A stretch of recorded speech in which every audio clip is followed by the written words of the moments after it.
Red book రాజ్యంలో వెన్నుపోటు party పాలనలో కుట్రలు చేస్తూ ఏ రకంగా అన్యాయాలు చేస్తూ ఉన్నారని చెప్పి చూపించిన నిజంగా బీసీ అనే నాయకత్వం మీద చంద్రబాబు నాయుడు గారు అనే వ్యక్తి కుట్రలతో ఏ రకంగా బీసీ నాయకుల్ని పేరు పొందిన బీసీ నాయకులను ఏ రకంగా అక్రమ కేసులతో ఇరికిస్తా ఉన్నారు అని చెప్పడానికి ఇంకా కొన్ని ఉదాహరణలు చెప్తా. వైఎస్ఆర్సీపీ పార్టీలో ఎదుగుతా ఉన్న బీసీ నాయకులను చంద్రబాబు నాయుడు గారు ఏ రకంగా లక్ష్యంగా చేసుకున్నారు అనంటే, శ్రీకాకుళంలో మొన్న మత్స్యకార బీసీ నాయకుడు సిదిరి అప్పలరాజు నేను మొన్న తనకు జరిగిన అన్యాయం మీద శ్రీకాకుళం వెళ్ళి తనకు జరిగిన అన్యాయాన్ని ప్రెస్ సమక్షంలో పూర్తిగా వివరాలతో సహా వివరించిన. సిదిరి అప్పలరాజు విషయంలో ఓ బైక్ యాక్సిడెంట్ను, కార్ యాక్సిడెంట్ కూడా కాదు, ఓ బైక్ యాక్సిడెంట్ను, ఓ రోడ్డు ప్రమాదాన్ని ఏకంగా వక్రీకరించి హత్య కింద, కుట్ర కింద, హత్య కింద బుక్ చేసినారు. ఒక బీసీ నాయకుడు 18 ఏళ్ల కొడుకు బైక్ నడుపుతూ 18 ఏళ్ల కొడుకు బైక్ నడుపుతూ బైక్ యాక్సిడెంట్ అయితే 18 ఏళ్ల కొడుకు బైక్ యాక్సిడెంట్ అయితే ఆ యాక్సిడెంట్ హత్య కింద, కుట్ర కింద ఏ రకంగా మలిచి చివరికి అప్పలరాజును సైతం అరెస్ట్ చేసినారు. మత్స్యకార లీడర్, ఒక డాక్టర్,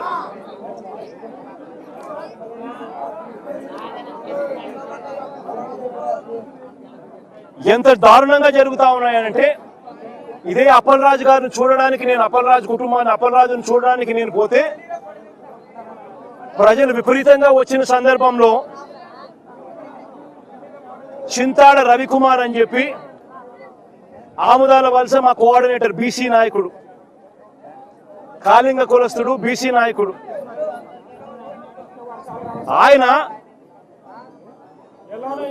లేడీ ఎస్ఐని చంపబోయాడంట. ఆయన లేడీ ఎస్ఐని అంతమంది జనాదుల మధ్య నన్ను రిసీవ్ చేసుకోవడానికి ఇంతమంది జనాదులు వచ్చిన పరిస్థితుల మధ్య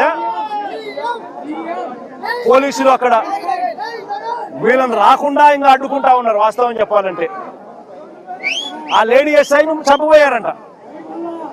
అది కేసు. ఎవడన్నా పోలీసు వాళ్ళని, ఇంతమంది మనుషుల ముందర ఎవడన్నా పోలీసులను చంపుతారా? బుద్ధి జ్ఞానం ఎవడన్నా ఉందా? ఎవడన్నా కేసు పెట్టేవాడు ఎవడైనా? అందులో ఆడ ఎస్ఐని ఎందుకు చంపుతారు ఎవరైనా కూడా? అయినా ఆయన మీద ఇటువంటి తప్పుడు కేసు, అరెస్టు. ఈరోజు మళ్ళీ కర్నూలులో బోయ కులస్తుడు బీసీ ఆలూరు ఎమ్మెల్యే పరిస్థితి ఏమిటని ఇప్పుడే చెప్పిన. అక్రమ కేసుల్లో ఏ రకంగా బీసీ నాయకత్వాన్ని చంద్రబాబు నాయుడు గారు దగ్గరుండి నలిపివేస్తా ఉన్నాడని చెప్పడానికి ఇంకొక ఉదాహరణ. మరో ఘటన, మాజీ ఎమ్మెల్యే ముస్తఫా, గుంటూరు మాజీ ఎమ్మెల్యే ముస్తఫా, మైనారిటీ లీడర్, ఏ రకంగా అక్రమ కేసు పెట్టి ఏ రకంగా ఆయన అరెస్ట్ చేసినారో ఇంత ముందు కూడా దీని విషయంగా కూడా తన కూతురు కూడా వివరంగా కూడా చెప్పింది.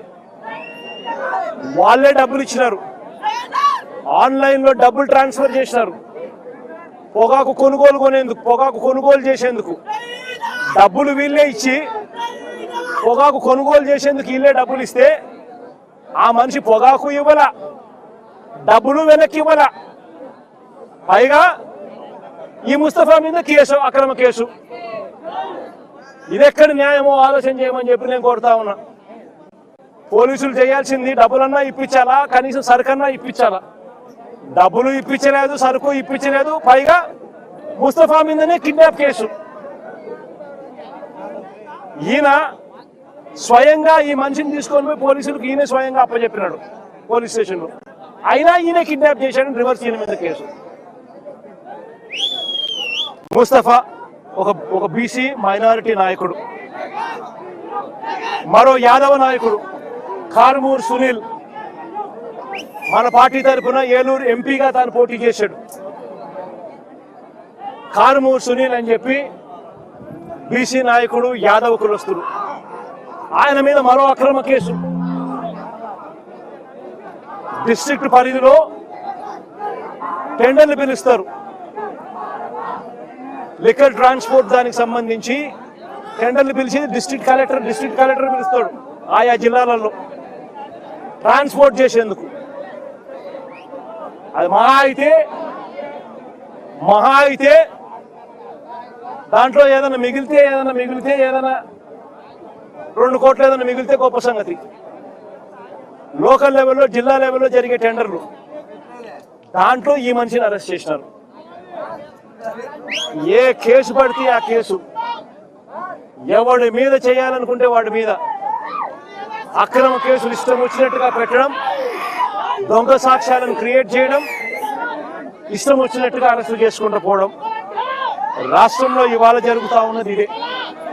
నేను ఒకటే చెప్తా ఉన్నా, ఈరోజు ఎంత దయనీయమైన పరిస్థితిలో, ఎంత హేయమైన పరిస్థితిలో ఈ వెన్నుపోటు పార్టీ పాలనలో ఇవాళ పాలన జరుగుతూ ఉందని చెప్పడానికి ఇంకొక ఎగ్జాంపుల్ చెప్తా. ఇదే జైల్లోకి నేను పోయా. ఇరుపాక్షన్న ఒక ఎమ్మెల్యేని అరెస్ట్ చేస్తే ఇరుపాక్షన్నను చూడడానికి నేను పోయా. ఒక మాజీ ముఖ్యమంత్రిని నేను అవమానించడం కోసం కెమెరాలో లోపలికి పోవడానికి వీడియో తీస్తారు. వీడియో ఒకసారి ఫోటో తీసుకుంటాడు. మామూలుగా ఎవరైనా కూడా కూర్చోబెట్టి లోపలికి తీసుకొని పోయి కూర్చోబెట్టి ఎవరికైనా కూడా ఫోటో తీసి తర్వాత పంపిస్తారు. కేవలం నన్ను అవమానించాలని, ఇలా సేడిజం చూడు ఎలా ఉందో, సేడిస్టిక్ మెంటాలిటీ చంద్రబాబు నాయుడు గారికి ఎలా ఉంటుందని చెప్పడానికి చెప్తా ఉన్నా. నన్ను గ్రిల్ బయట నిలబెట్టించి గ్రిల్ బయటనే ఫోటో ఇలా తీస్తున్నారు. నేను అడిగినా, ఇది మామూలుగా అందరికీ ఇదే మాదిరిగానే తీస్తారా అని. ఎందుకనంటే మా ప్రభుత్వ హయాంలో రిఫార్మ్స్ తీసుకొచ్చినాం. పీపుల్ ఫ్రెండ్లీ పోలీస్ స్టేషన్ ఏర్పాటు చేసినాం. పోలీస్ స్టేషన్కి ఎవడైనా వచ్చినా కంప్లైంట్ ఇవ్వడానికైనా కానీ ఇంకొకటికైనా కూడా కూర్చోబెట్టి కర్టసీ ఎక్స్టెండ్ చేసి చిక్కటి చిరునవ్వుతోనే కంప్లైంట్ తీసుకునే వ్యవస్థను మేము తీసుకొచ్చినాం. పీపుల్ ఫ్రెండ్లీ పోలీస్ స్టేషన్ అని మేము తీసుకొస్తే ఇక్కడ అవమానించే కార్యక్రమం ఎవరికి మాదిరిగా చేయరంట. నేను అడిగిన సూపరింటెండెంట్ను ఏమన్నా అందరికీ ఇదే మాదిరిగానే చేస్తారా అని.